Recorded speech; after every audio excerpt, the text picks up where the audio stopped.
Now, Mercedes is working on something very, very exciting, and this is going to be, I guess, a 1,000 horsepower SUV, but it's more of a sportback design, so it has a sloping roofline, and I do think it's probably going to look a little bit strange because I've seen the sort of camo images of the new AMG GT sedan, and honestly, I'm a little bit afraid of what is going to happen with the front end designs of these. So what we're going to do, we have a bunch of different renderings for this. So I'm going to show you a couple of renderings of this vehicle and let you know which one I think. If you look at these spy photos here from this article from Car Scoops, which one of these renderings actually look to be the closest to what this camo image is looking like. And honestly, again, you can see that the grille is down here. You have the headlights up here. I think we're going to have some sort of connection in the middle with a light bar or something like that, similar to what we have on the EQ series in a different way here, but the proportions look pretty good. So let's see what this is all about. So Mercedes-AMG electric super SUV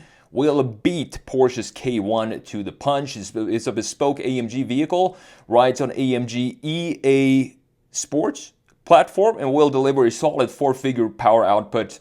Again, just horsepower and EVs these days is just going nuts. So this EV will battle the Lotus Electra, which we talked about here on the channel a while back. I don't think it's a Lotus at all. It doesn't look that good either. It is extremely heavy, a complete opposite to what Lotus is. Then you have the Porsche K1 and the Bentley's upcoming crossover as well. So AMG EA platform that'll also form the base of the next four-door GT, and that is the spy photos that I've seen and the renderings I've seen. It looks very worrisome for me, specifically looking at the front end design. I'm not sure what's going on there. We're gonna have to wait and see what the production model actually looks like. So slower than expected EV sales have forced both Porsche and Mercedes to renew their commitment to combustion powertrains. How Spy Photos team has just snapped AMG's contender taking part in winter tests. So like Ferrari's V12 Puro Sangue, the unnamed electric AMG is more of a crossover than an SUV. It has a relatively low roofline. We expect this to be the case because this is not really something that people are going to take off-road, obviously. You got modest ground clearance, narrow glass house, and a sporty rake to the rear window. And unlike the AMG Badge GLS 63, the most expensive SUV in the company's current lineup, the EV should only have room for 2 rows of seats. So no 3 rows in this case. And I think that just makes sense. We also have this massive sloping coupe SUV roofline, so it's going to be very hard, I guess, to fit a 3rd row in the back seat. So this one will be unique to the AMG and was developed in-house. You got placeholder lights at the rear, looking very ugly here. Of course, these are just from some parts bin. This is not at all what the rear end is going to look like. I think it's going to have a sloping design like this, similar to what we're going to see in a couple of renderings in a minute.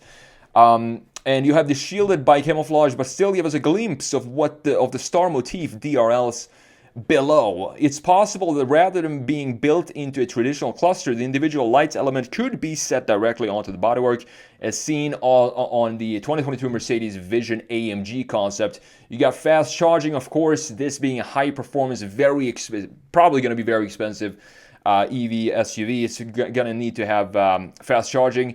You got 800 volt electrics, means fill-ups will be brief as well 0 to 60 times. We don't have the numbers for that yet, but we do sort of know that this is going to have over 1,000 horsepower, and this could be introduced in 2026 with sales starting in 2027. So check out these spy photos here. Let me know what you think. We're going to have a look at the renderings here in a minute. But first of all, this is probably up in Sweden because every single... I was up there skiing once in northern Sweden. I saw a bunch of Mercedes, a caravan of Mercedes camouflaged vehicles just rolling by from winter testing up north. I would guess that this is in Sweden still. So looking at the design here, the proportions, I feel like maybe Mercedes is finally going back to at least a little bit more boxy shape than what we used to seeing from EQ series, specifically the EQS SUV, which was a blob on wheels, extremely comfortable. But here you can see that the A-pillar does not stretch all the way down here and sort of melts into the hood here. This looks a lot more internal combustion. It even looks like it could fit an engine underneath here in the front end with these proportions. Not sure, it looks a little bit of Rolls-Royce in the back end with this shelf that we have up here. This is obviously a lot of camo, so we have no idea what's going on in the back here. But overall, the proportions looks pretty decent to me. It looks way better than the current EQ series, that's for sure. So let's jump into Photoshop here. We have a couple of renderings.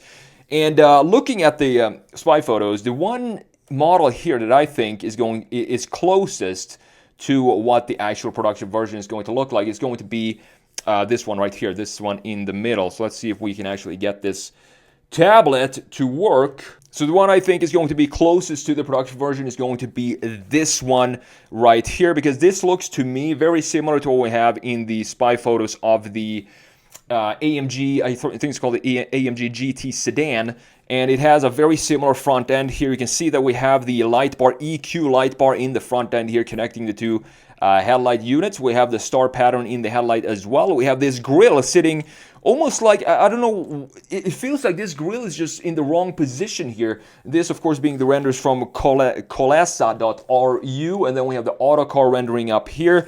This might also be pretty close to what we see in the spy photos, and here you can see we have this sort of, it's similar to the Kia EV6 rear end. I think that is what Mercedes is going for here. But this is a very clean design when it comes to the surfacing. It looks a lot better than, of course, the EQ series that we have today. You have the same type of graphics in the front end, and the grille here as well, looking similar to what we have on the sedan concept. This is a concept from Car Scoops themselves, and this looks a little bit too conceptual for me. The width here and the plantedness is spot on, but honestly, I don't think Mercedes are ever going to put something like this in production, because it just feels way too wide and way too low visually. But that is, of course, what you want to have if you have a sports car like this. I kind of like the star pattern that we have here. And you can see that pretty much every single concept here, the rendering that we're looking at, has the grille down here with the headlights up here and a connection with the light bar right in the middle. And here you can see the Kolesa.ru renderings for the AMG GT sedan. And what looks so strange here is still having these features for the headlights, and then you have this light bar in the middle, and the grille sitting all the way down here. It feels like it's sort of 3 levels instead of the regular 2 levels in the front end that I want to see. But I kind of like the rear end design. I think it looks pretty cool to have this light bar sweeping down like this and creating this U shape in the rear end. It's definitely going to create a very, very strong identity for Mercedes. Definitely in the front end with the star pattern for the LEDs, and also in the rear end when you have this sloping rear, downward facing rear graphics of the taillight. So overall, it's going to be very interesting to see what Mercedes, which one of these is going to look the most like the production version. We basically only have these 3. The other one is the sedan. Let me know which one of these you would like to see being the production version. I honestly think if I were to pick one of these, I think it's honestly going to have to be the middle design here, because I think when I look at that, it feels like this one is the closest one to a production car when it comes to the proportions and the height of the greenhouse in relation to the bodywork and so on, and the graphics in the front end. This one is the one that is, for me, is closest to the production version. But I guess we're going to have to wait until 2026 to find out what Mercedes is actually cooking up, because that is when it supposedly is going to be unveiled.